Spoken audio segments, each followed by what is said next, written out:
Hey guys, Dr. Stitzel here. So in this video, we're going to discuss public goods. To understand public goods, we need to break down all goods. Of course, I'm saying goods, but services sort of fit in the same way, but it's easiest to think about goods, into the four different types of goods. And to do that, we're going to need two criteria. The first criteria is what we call rivalry. So a good is rival when one person's use reduces the ability of another person to use that good. The second criteria is excludability. A good is excludable when a person can be easily prevented from using or consuming a good if they don't pay. Let's look at the four types of goods. The four types of goods are just intersections between these criteria. So a rival and excludable good is what we call a private good. This is what we generally think of when we think of goods. My favorite example is candy. A Snickers bar is rival. If I have this candy bar, you can't have the candy bar. And it's also easily excludable. I have to pay in order to get the candy bar. I guess I could steal it, but it's still pretty easy overall to prevent me from stealing it. They just sell it to me in stores. Another type of good is non-rival, but excludable. These are what we call club goods. Good examples of club goods are TV and radio. So these are non-rival. If I have my radio on, it doesn't bother you, but it's pretty easy to exclude me from radio. Now, you might notice, wait a minute, we don't actually exclude people from radio, right? You just turn the dial on in your car and you can hear the radio. However, notice that in recent years, things like Sirius XM have shown that it actually is quite easy to encrypt radio the same way that we encrypt television, and therefore require people to pay to get access to a service. In previous years, when this would have been taught, people would have put radio in the public good category, but we'll talk about this more later. Now, some goods are rival but non-excludable. These are what we call common goods. Examples are fish in the ocean or environment. If I catch a fish out of the ocean, then you can't have it. If the environment, let's think of like a local environment first. If you're sitting next to me at a restaurant and I light up a cigar, then the clean air that we were previously experiencing is no longer clean. So the fact that I'm using the clean air now to hold my smoke means you can't use the clean air now to breathe it in. So they are rival, but they're non-excludable. It's very difficult to force somebody to pay to go catch a particular fish in the ocean. We can't go and put tags on all the different fish or hire people to monitor large swaths of the ocean. So therefore, those are non-excludable. Now, some goods are both non-rival and non-excludable. These are what we call public goods. Good examples of this are national defense, asteroid deflection, mosquito control. So if national defense is being provided, my house is safe. The fact that my house is safe doesn't mean your house is unsafe or has any less safety, right? It's also non-excludable, meaning once we've produced national defense, it's very difficult for me to say, well, I'm not going to protect, the house at 100 Main Street, but I will protect the house at 101 Main Street. That's not something we can really do. Okay?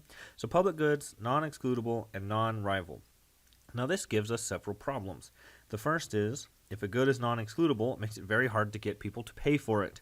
How do I get people to pay for candy bars? Well, it's quite easy. I put them where you have to go and pay for them to get access to them. How do I do that with national defense? Immediately you can see this is impossible. The other problem is that they're non-rival. This means that provision is potentially very costly, right? Under provision is very costly. So there's a huge benefit to something like national defense, right? But if many people can go without paying for it, but it's non-rival, that means the individual costs are much higher than if a good is rival. That's not always the case, but it does mean it could be the case that non-rival means there are many sort of scaling benefits. This leads us to what we call the free rider problem. This is when someone enjoys the benefits of a public good without paying for that good. This tends to lead to under-provision of public goods, right? So if we had to, let me take a quick sidestep here. Note that when we say public goods, we're using this definition here, and I'm not saying things that are provided publicly. Sometimes you'll hear things talked about as public goods, but what they mean is publicly provided. Some things are very clearly private goods, and yet they are publicly provided, right? We could argue about different things, but we see things like school lunches might be an example, right? It's definitely rival, because if somebody's eating the food, then another child can't be eating that same food. If we wanted to exclude it, we could, and in fact, we typically do, even in school cafeterias, just for like a reduced rate or something like this. We do have cases of like lunch programs and whatnot. But notice that the government is providing that. That doesn't make it a public good in the sense that economists mean it. So the problem here is we get under provision if people can free ride. So if people don't have to pay for it, then the incentive to produce and provide that thing is much lower if they can sort of just free ride, if they can use the provision that's being provided to other people who might actually be paying. One solution here is taxation and government provision. You immediately thought of this when I mentioned national defense, right? So we, and notice that this isn't necessarily, we've talked a lot about government policy and the potential drawbacks in this class. It's very important when you take an economics class that that be a central theme in the course. However, notice that in this case, it could be a scenario where people are, while they would free ride or they would pay less than they might pay if the good were a private good for a public good, if we could all agree to a certain level of taxation, that we would end up in a scenario where we actually do get to a better outcome than if we left the provision of a public good to a market, right? So imagine a market tries to provide something like national defense. They go around and say, we're going to try to protect this region. National defense, of course, is a very large region, so this is a big problem in and of itself. And they say, how much national defense would you like to buy? And I know that you said you would like to buy $100 a year of national defense, so I say 0. And I say, okay, fine. But when they go to produce the national defense, how much will they produce? Well, they'll produce $100 worth of national defense, but that's probably $100 too little, depending on what I value. But just suppose your and my value are the same.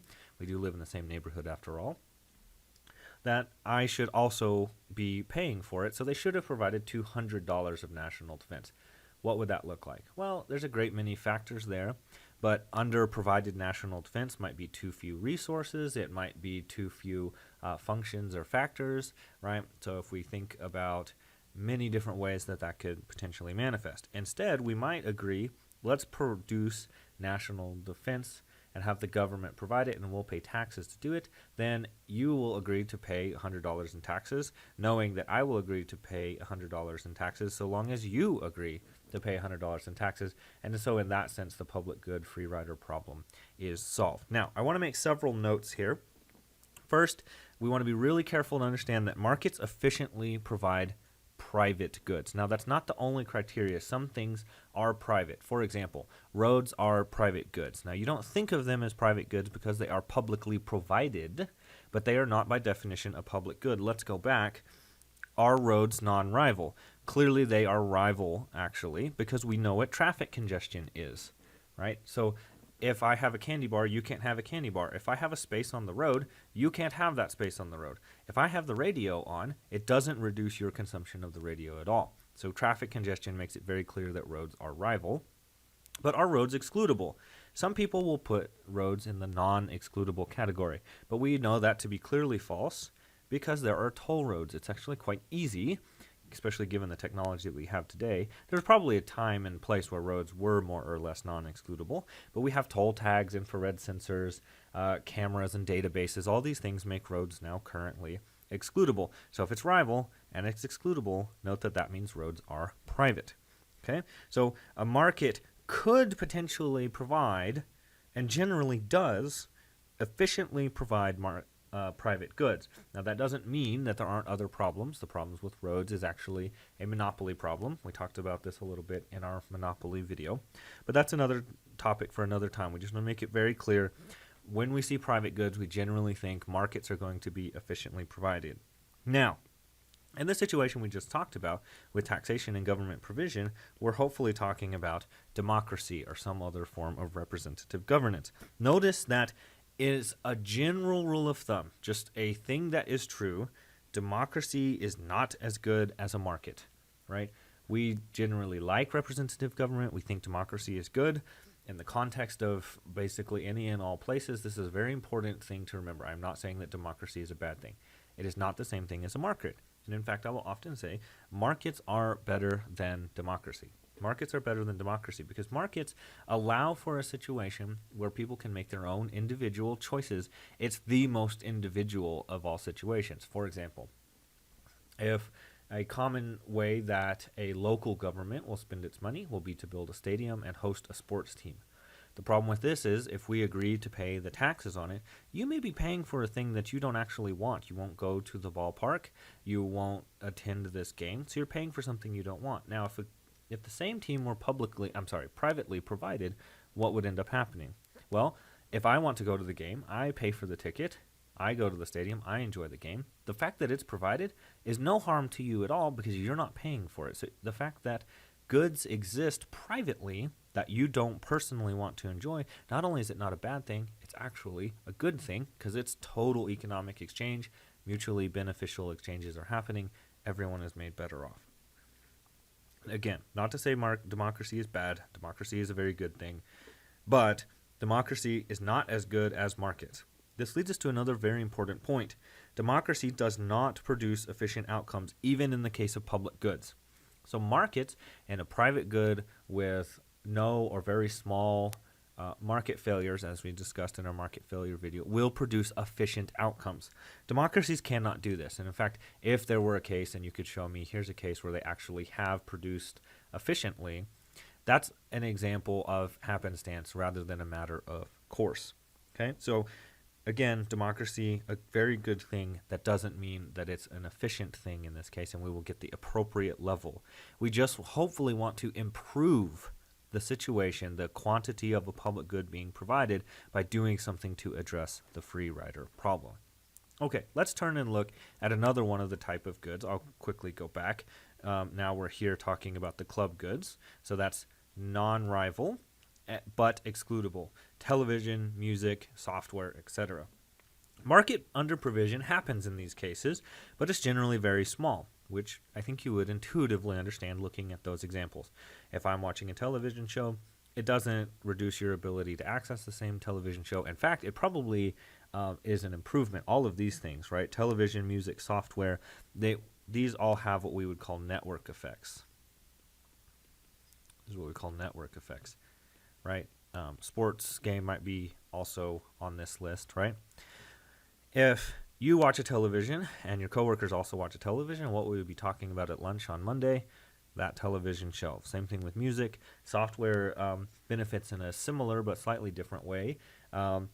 If I have a version, a different product, but tries to serve the same function as Microsoft Word, and no one else in the world uses it, how good is it?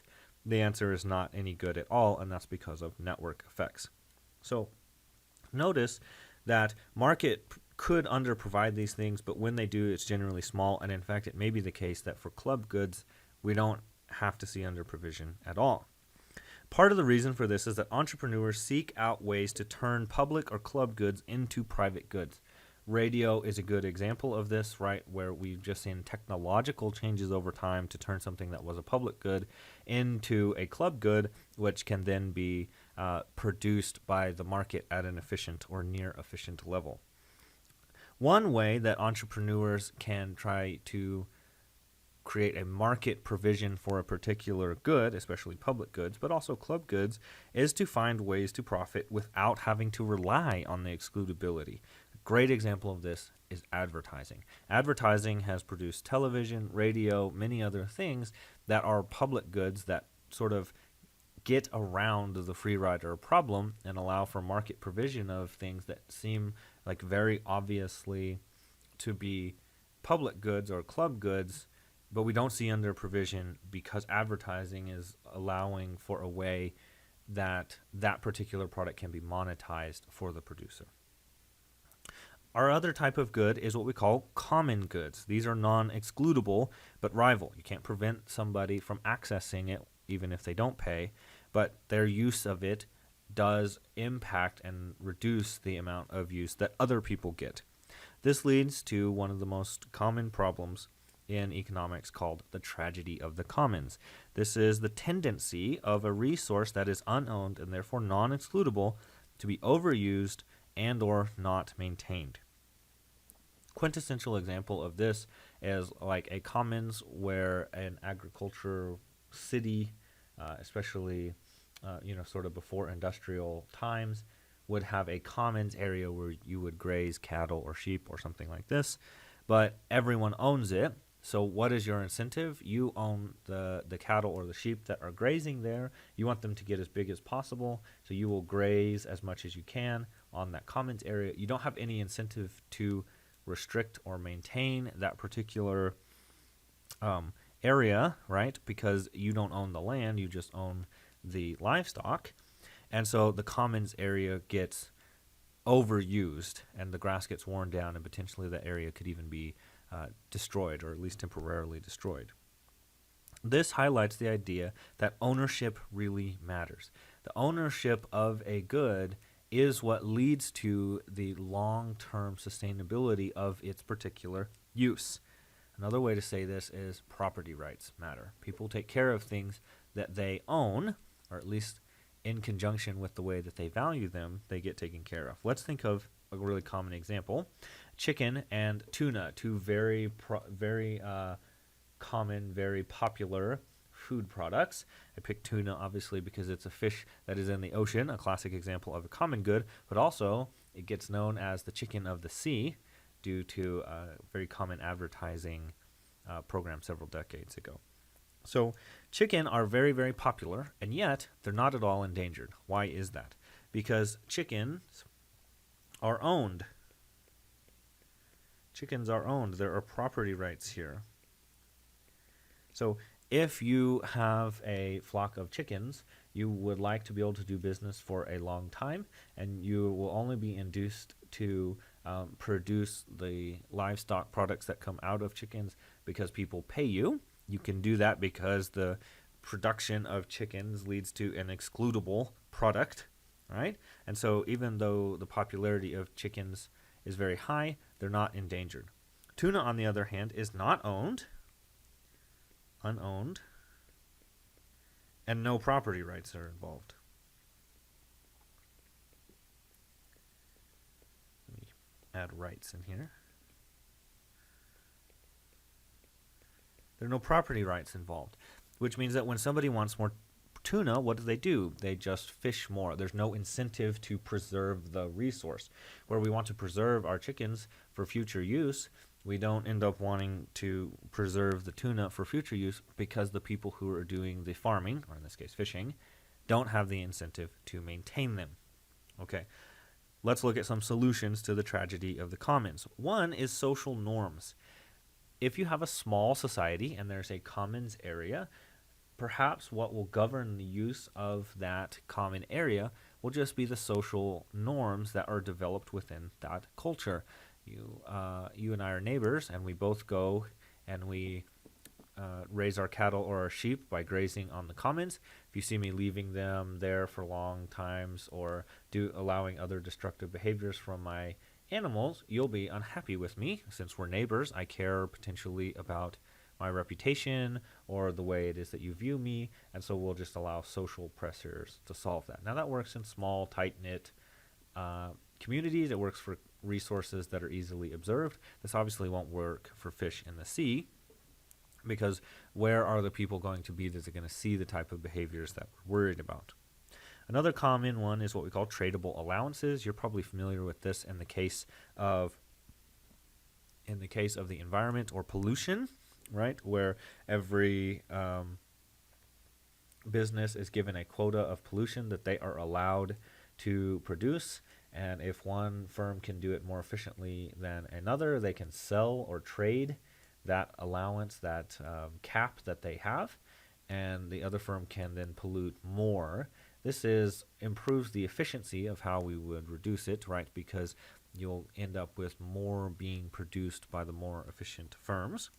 Another example of this, or really maybe not tradable allowances, but another way that we see government policy try to deal with this would be things like fishing boat limits. So you put a limit, so a regulation on how many people can be out there fishing. You have to get a permit or a license to do it, and you just limit the number of fishing boats that are out there. Now, this creates a certain type of problem because you've created incentives for the people that want to be fishing to figure out ways around this. And the main way that this happened with fishing boats is this led to capital intensity. We can only have one boat, but let's make the boat bigger. Let's give it sonar. Let's give it bigger capacity. Let's give it better nets, better technology for actually catching the fish. And so really you just made, instead of the number of boats being the real factor, it's the number of hours worked, the efficiency, the capital that's being put into these particular boats.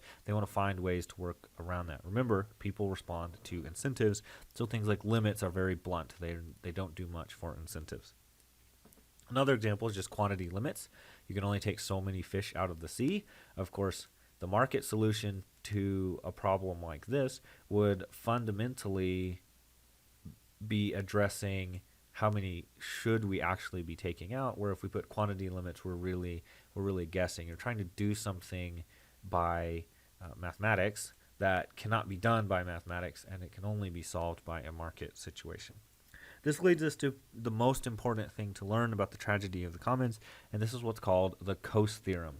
So this is by one of the most famous economists of all time, Ronald Coase, and he came up with the theorem that said if transaction costs are low, the assignment of property rights will solve the tragedy of the commons, and in fact, the assignment of the property rights can be arbitrary if the transaction costs are very low. Let's think of an example of this.